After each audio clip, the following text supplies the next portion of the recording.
Gertu Gallarta dago, eta Gallartan badago beste zulo benetan ikusgarri bat Albertok ere erakutsi ziguna. Hau da Gallartako meategia, Bodovalle edo Lakorta izenekoa. Lekua kuriosoa da, hemen Antzinako Gallarta zegoelako, Antzinako herria, eta ikusi zutenean etxeen azpian burdina zegoela, hasi ziren burdina ateratzen eta horretarako etxe guztia bota zituzten. Antzinako zarra herria desagertu egin zen, eta hasiera baten lan guztiak lurrazalean egin zituzten, baina azken urteetan ja lurrazpian bihatzen ziren, eta hemendik izugarrizko tunelak eta galeriak daude. Eta hau izan ziren Euskadiko azken burdin meategiak, duela 15 urte etxe zituzten ja. Ondo entzun dut, orduan hor leku horretan Gallarta herria, Garaibateko herria hor zegoen. 7.000 biztanleko herria, etzen herri txikia.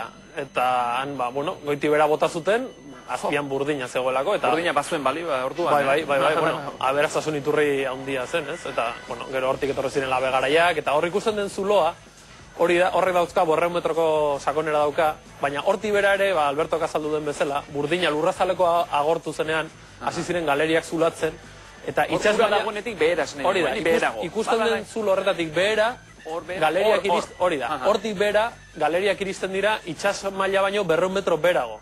Eta, sekulako laberinto omen dago galeriak eta sala erraldoiak, esaten dute 50 sala daudela, eta horietako bakoitzean Burgosko katedralare sartu litekela, orduan pentsa nolako zenbateko burdina dera zuten bertatik.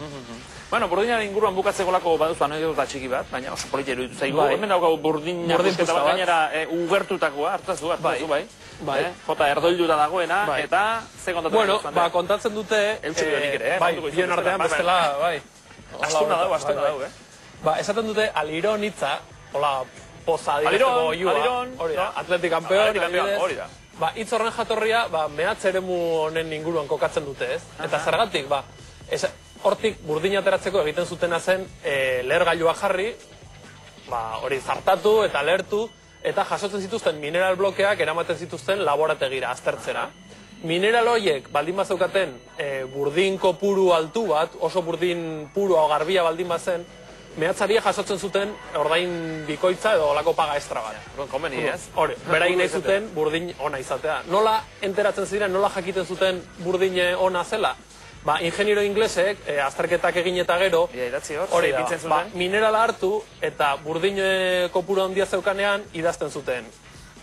Ez dakit asmatukoeten, idazten zuten inglesez. Ingeniera ez zara, ez da? Hemen jarrikoet, all iron. All iron, dena burdina. Eta gure moduan irakurrita da, aliron. Aliron, lekeitxerak eta gernikarrak, aliron, atletik kampeon. Oso ondo,